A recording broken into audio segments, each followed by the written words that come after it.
સુરતના વરાછા ખાતે રહેતા આમ આદમી પાર્ટીના કોર્પોરેટર જીતુ કાછડિયાના ઘરમાં આગ લાગતા 17 વર્ષના પુત્રનું મોત નીપજ્યું હતું, તો અન્ય બાજુના ઘરમાં કૂદી જતા જીવ બચ્યો હતો. સુરતમાં આગની ઘટનાઓ વચ્ચે આમ આદમી પાર્ટીના નેતા અને કોર્પોરેટરના બંગલામાં આગ લાગતા 17 વર્ષીય પુત્રનું મોત થયું હતું.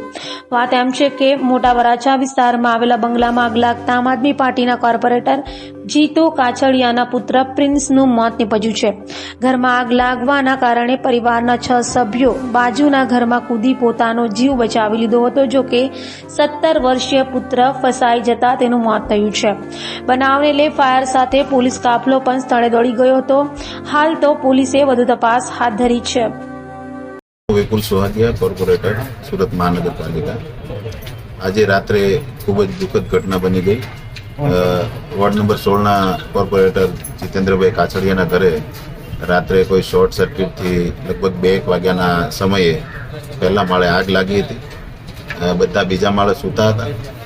ધુવાડો આવ્યો એટલે ખબર પડી કે કંઈક આગ લાગી છે, એટલે તાત્કાલિક બધા નીચે ઉતરવા ગયા તો નીચેના માળે આગ લાગેલી હતી અને નીચેથી નીકળાય એવું નહોતું, એટલે બધા ઉપર અગાસી તરફ દોડ્યા અને ઉપર અગાસી પર જઈને બાજુની જે અગાસી છે તેની ઉપર કૂદીને જીવ બચાવ્યો. અને આ અફડાતફડીમાં જીતેન્દ્રભાઈ કાછડિયાનો એક નાનો દીકરો ફસાઈ ગયો અને એમનું ડેથ થઈ ગયું છે. ખૂબ દુઃખદ ઘટના બની ગઈ છે. ભગવાન એમના આત્માને શાંતિ આપે એવી પ્રાર્થના. સુતા હતા, રાતે 2 વાગે આગ લાગી, ખબર પડી.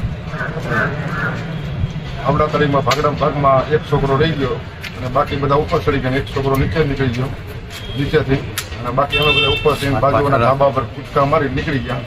બહાર ઉપર ગયા પછી ખ્યાલ આવ્યો કે એક છોકરો રહી ગયો, પણ બધાને બહાર કાઢવામાં એક છોકરો ફસાઈ ગયો.